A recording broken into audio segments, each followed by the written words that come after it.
আজ বানাবো বিরিয়ানির সাথে খাওয়ার চিকেন চাপ।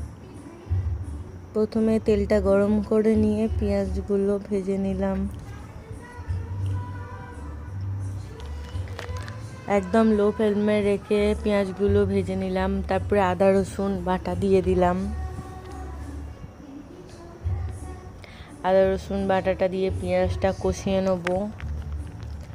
অল্প তেল ছাড়ছে ওরকম দেখে হলুদ, জিরে গুঁড়ো, ধনে গুঁড়ো আস্তে আস্তে সব দিয়ে অল্প জল দিয়ে কষিয়ে নেব।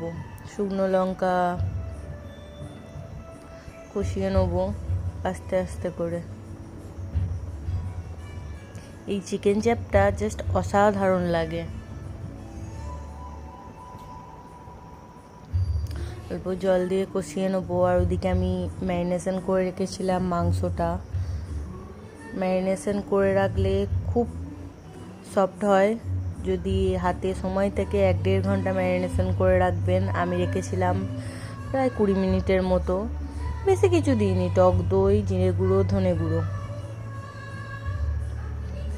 এবার একটা সিক্রেট জিনিস বানিয়ে নেব। অল্প পোস্ত দিয়ে নিলাম। সিক্রেট জিনিসটা হলো চিকেন চাপে আমি দেব স্পেশাল নারকেল কুঁড়ো।